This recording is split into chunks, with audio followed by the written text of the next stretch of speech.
Chosen ones are a well-known trope in storytelling, a trope that is widely considered bad because of how overused it is in big popular stories, both in movies, books, but also video games. But does that mean that your story is bad because it has a chosen one?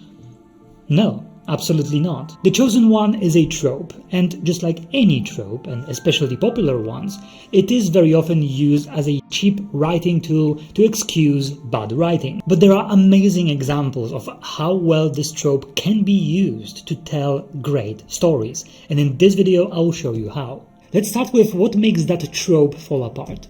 So essentially all stories are about conflict, usually the violent kind, but not always. And for conflict to be meaningful, you need stakes.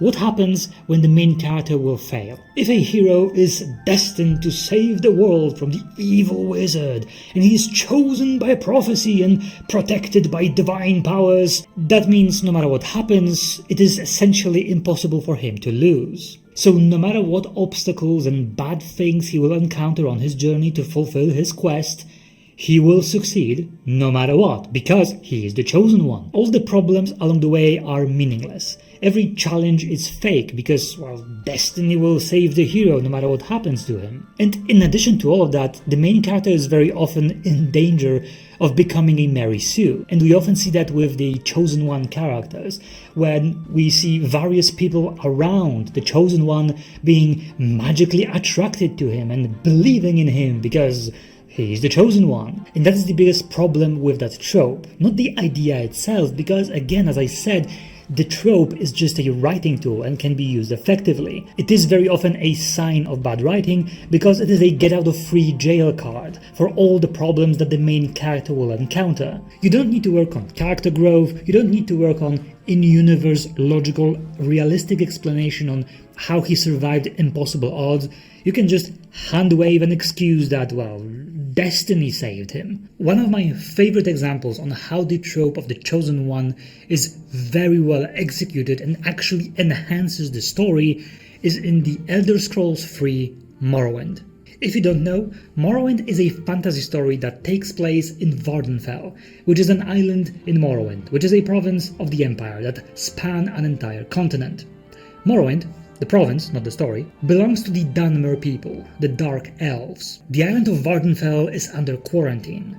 People are getting infected by a horrific disease called the Corporus, a magical plague that turns people into mindless husks. It's incurable and it's spreading everywhere. This disease is the work of Dagoth Ur, a powerful godlike figure who wants to wipe out the Empire's influence and reclaim Morrowind through divine power and blight. And in the middle of all of this comes the Chosen One, the main character, who might, maybe, kinda sorta, be the reincarnation of a long-dead Dunmer hero named the Nerevarine. He was chosen by Azura, a Daedric prince, one of the ancient godlike entities in this world. The Empire very quickly realizes that the main character fits the prophecy of the Nerevarine. So what they do? Well, they take him, put him into the boat, and they yeet him to Vvardenfell so he can clean the mess that Dagoth Ur has started and stabilize the province. So how does trope actually work for Morrowind? Well, here's the thing. At the beginning of the story, the main character only fulfills one part of the prophecy, being a prisoner born on a certain day to uncertain parents, which I know it is ridiculously vague and a lot of people could match that description, but that alone does not make him the chosen one. That only qualifies him as being the candidate for being a chosen one. To actually become the Nerevarine incarnate, he has to prove it. First, he has to be inflicted by the Corporus disease that is ravaging the island and actually survive, a task that no one else before managed to achieve. And, spoiler alert, this is not done by divine power. He has to unite the great Dunmer houses, earn the respect of the Ashlander tribes, and pass several more sacred trials. Only after all of that, after grinding through the social, through the political and spiritual ladder of the island and achieving feats of great skill, he can become the Chosen One, the Nerevarine incarnate. So it's not a story when he is the Chosen One and then he succeeds because he has divine power and destiny behind his back. It is the other way around.